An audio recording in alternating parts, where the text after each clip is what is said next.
action there is an equal but opposite. Newton's third law of motion states to every action there is an equal but opposite reaction. While first law states that every object will continue to be in a state of rest or of uniform motion unless it is acted upon by an external force. And the second one is talking about proportionalism of momentum. It said the rate of change of momentum of a body is directly proportional to the applied force. You know, if force is not applied, the momentum of that body will not change. It will continue to move at the same speed. And if it's not moving, it will remain there. That's what law 1 is saying. But when a force is now applied in law 2, then the rate of change of that object, of the motion of that object, is going to be dependent on the force applied, and the change takes place in direction of force. If the force is applied to push it towards the east, then it goes towards the east. So, and from there we're able to find our F equals to MA, and law 3, you've seen that. Very quickly, we're going to be moving to equations of motion. Now, back to equations of motion. Why do we need equations of motion, or when do we need equations of motion? As you can see in equation 1, V equal to U plus AT. V is final velocity of an object, U is initial velocity of an object, A is the acceleration of that object, T is the time that object takes to change from initial velocity to acceleration, to final velocity. Now, but the second one is talking about S equals to UT plus half AT squared. S is displacement in physics. S stands for displacement, while A is acceleration and your T is your time.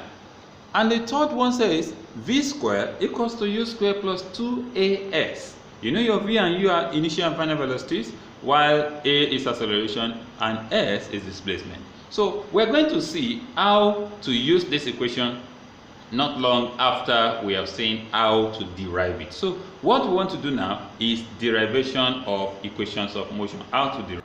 Now you must take note of something. Every formula comes as a result of a definition. You might know the definition, you might not know the definition. So every equation also, which is from the formula, every equation also comes from certain definitions. So to the first one, first equation of motion, which is V equal to U plus AT, equation 1. How did we get that? Very simple. We are going to get this from definition of acceleration. Acceleration has been defined as the rate of change in velocity. And when you talk about change in velocity, so acceleration is change in velocity over time. And when you talk about change in velocity, what do you have? V minus U all over T. That's acceleration. So from A equal to V minus U over T, we should make V the subject of the formula. What does that mean? We should make V to stand alone. So on this equation, we have side 1, side 2, left side, right side. Where is our V? Is it on the left side? No, it's on the right side. So since our V is on the right side, what do? We want V to stand alone. What are the things disturbing V from standing alone? We have T down here and we have U up here. Because U is up, we can't touch it now until we eliminate what is down, that is. So we cross multiply. So we have A times T.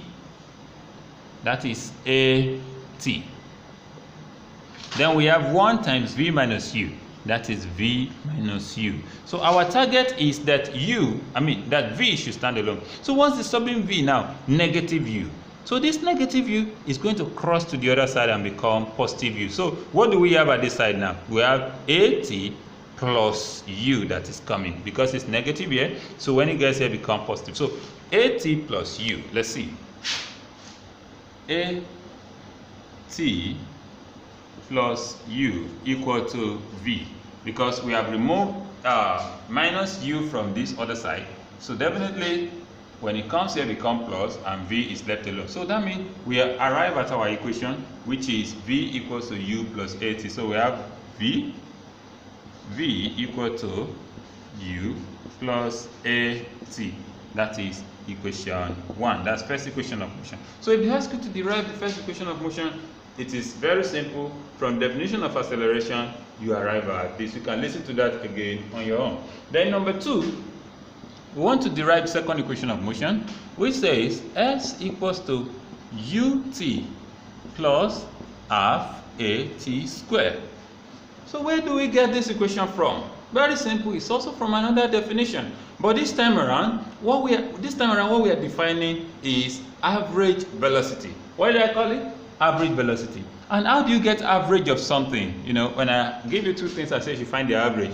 What do? You add the two together and you divide by 2. So that means v plus u all over 2.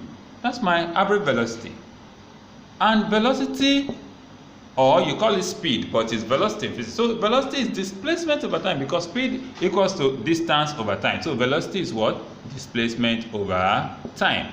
Displacement over time. Now, from here, you can see v, yes or no? But up here, we have our v. V is what? U plus at. So you are going to remove this v and replace it with what? U plus at, because v is u plus at. So if you remove the v, what do you have? U plus at.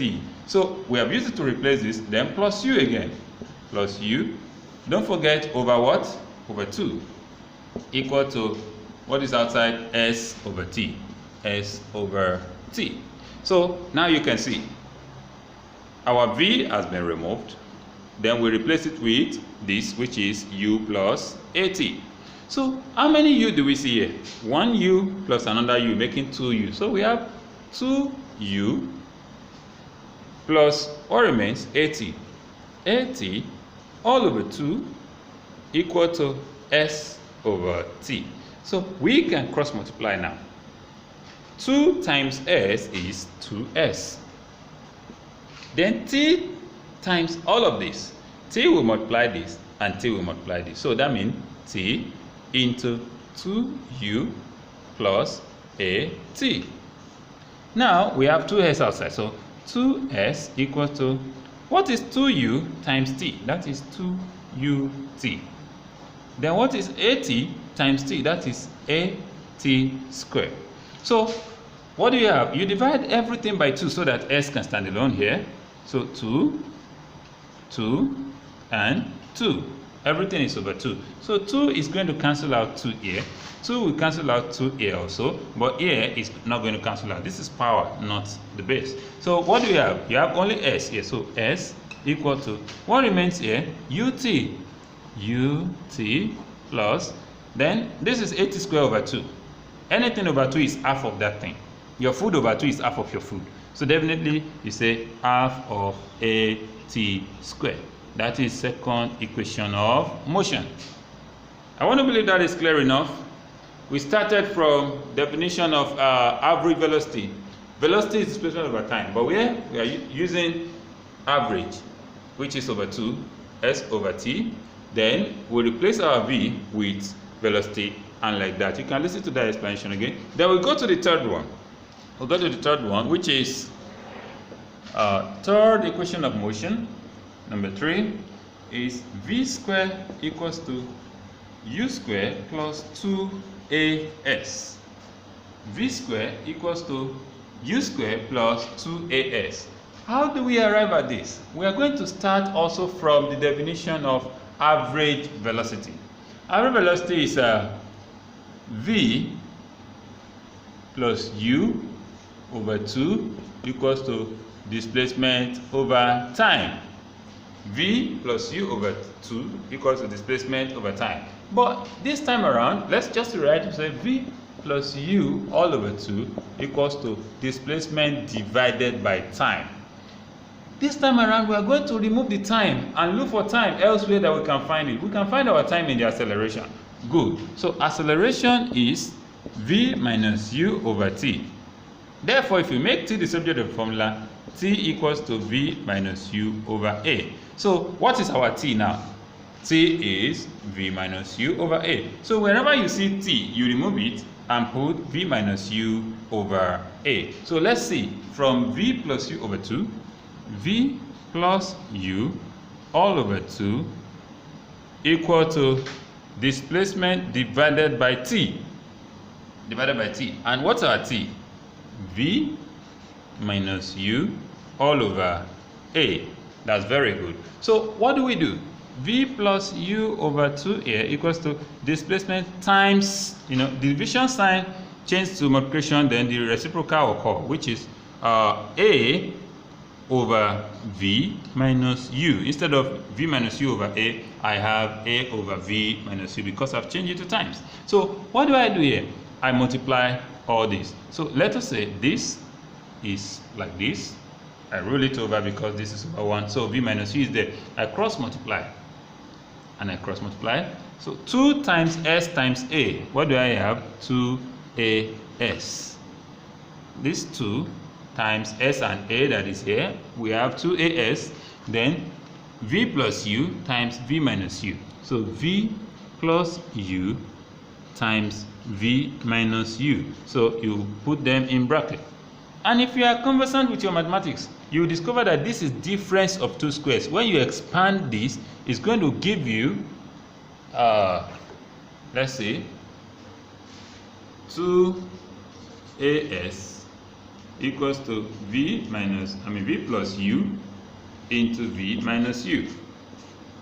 So this is what we have, v plus u into v minus u. So what do I have? I said this is difference of two squares. So that means 2as equals to v square minus u square. So if you expand this is what's going to give you. Okay, somebody said I should expand it. Now let's expand. 2as equal to v plus u into v minus u. So that means it is equal to v times v minus u. So v into v minus u, then plus u again, plus u into v minus u. What have I done? I have used v to multiply the 2, which is here, this one. Then I have used u to multiply the 2 also, which is here. That is how to expand. Now, expanding each one, v times v is v squared. V times u is uv, is minus uv. Then u times v is also uv here, which is plus uv. And u times u here is u squared, but minus times minus is already plus. So you can see we have v squared. Here is minus uv plus uv, cancel out. Then you have plus u squared, plus u squared.